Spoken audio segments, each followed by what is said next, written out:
Comment deux filles venues de pratiquement nulle part parviennent-elles à dominer les classements, rafler les principaux prix comme les Brit Awards et s'imposer dans le rock indépendant?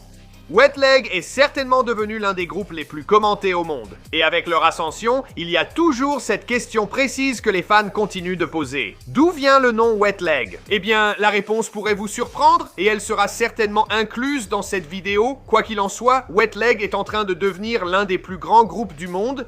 Ils raflent les prestigieux Brit Awards et deviennent l'un des groupes internationaux dont on parle le plus à la radio.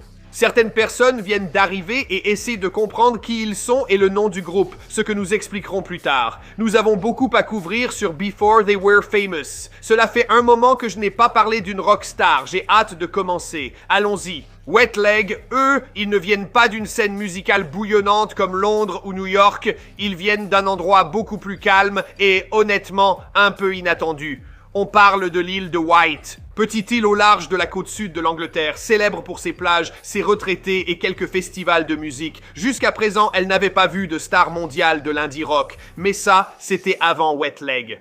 Au centre de ce duo, bien sûr, il y a deux filles, mais d'abord, on va se concentrer sur Rhiannon Teasdale. Elle est née le 1er novembre 1992 et a grandi là-bas, sur l'île. D'après les informations en ligne et les interviews, il semblerait qu'elle ait grandi dans un foyer créatif, avec un père artiste visuel et musicien, ce qui explique en partie pourquoi elle s'est tournée vers la scène dès son plus jeune âge. Ensuite, il y a Hester Chambers, née également au début des années 90, qui a aussi grandi sur l'île de Wight. Comme Rhiannon, elle a grandi dans un environnement artistique, a suivi des études dans une école de musique et développé ses talents de guitariste et d'auteur-compositrice. En grandissant sur une île comme celle-ci, il n'y a pas grand-chose à faire, et cela a tendance à pousser les enfants créatifs dans l'une des deux directions. Soit tu t'ennuies et fais des choses inappropriées, soit tu crées musique, art, peinture, sculpture, peu importe, mais ici, c'est la musique, c'est certain.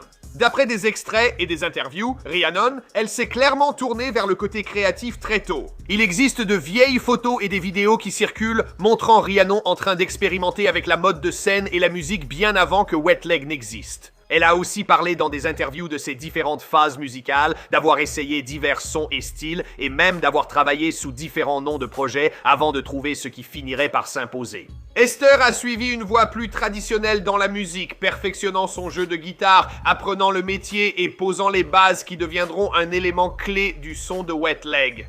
Bien qu'elle n'ait pas formé de groupe enfant, l'île de Wight étant petite, elles se sont naturellement croisées via la scène musicale locale, des amis communs et leur envie de créer quelque chose de différent. Maintenant, avec le recul, c'est le genre de situation parfaite. Je veux dire, vous êtes coincés sur une petite île et vous partagez tous les deux la même passion. Soit vous vous détesterez, soit vous deviendrez les meilleurs amis et vous motiverez à créer quelque chose de magique.